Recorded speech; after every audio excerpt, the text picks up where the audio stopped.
नाज़रीन, तालीम खाते जे नाअहलीअ सबब सिंध टेक्स्ट बुक बोर्ड ॼामशोर जा सरकारी किताब शागिर्दनि खे मुफ़्त में ॾियण बदिरां कराची जे उर्दू बाज़ार में विकिरो थियण लॻा आहिनि। बिल्कुलु नाज़रीन, अवांखे अपडेट कयूं त 9हीं 10हीं क्लास जा सरकारी किताब ॿारनि खे मुफ़्त ॾियण बदिरां उर्दू बाज़ार जे दुकाननि ते विकिरो थियण जो इंकशाफ थियो आहे। अवांखे अपडेट कयूं त तालीम खाते जी नाअहली सबब सिंध टेक्स्ट बुक बोर्ड ॼामशोर जा सरकारी किताब शागिर्दनि खे मुफ़्त ॾियण बदिरां कराची जी उर्दू बाज़ार में विकिरो थियण लॻा आहिनि। बिल्कुलु नाज़रीन, अवांखे अपडेट कयो पिया 9हीं 10हीं क्लास जा सरकारी किताब ॿारनि खे मुफ़्त ॾियण बदिरां उर्दू बाज़ार जे दुकाननि ते विकिरो थियण जो इंकशाफ थियो आहे। अपडेट कयो पिया तालीम खाते जी नाअहली सबब सिंध टेक्स्ट बुक बोर्ड ॼामशोर जा सरकारी किताब शागिर्दनि खे मुफ़्त ॾियण बदिरां कराची जी उर्दू बाज़ार में विकिरो थियण लॻा।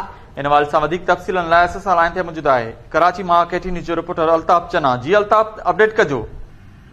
जी बिल्कुल रावेल, सिंध हुकूमत तालीम खाते जे नाली सबब सिंध टेक्स्ट बुक बोर्ड ॼामशोर जा जेकी सरकारी किताब आहिनि वो शागिर्दनि खे स्कूलनि में ॾियण बजाए कराचीअ जे उर्दू बाज़ार में विकिरो थियण जो इंकशाफ थियो आहे। 9हीं ऐं 10हीं क्लास जा जेके सरकारी किताब आहिनि ॿारनि खे मुफ़्त ॾियण बजाए दुकाननि ते विकिरो थियण जो इंकशाफ थियो आहे। कराचीअ जा जेके सरकारी स्कूलनि में दर्सी किताब अणलभ आहिनि 9हीं ऐं 10हीं जे क्लास जा जेके ख़ासि तौर ते शागिर्द आहिनि उहे तक़रीबन 40 खां 45 सैकड़ो उन्हनि किताबनि जी इन्हनि सरकारी स्कूलनि में खोट आहे।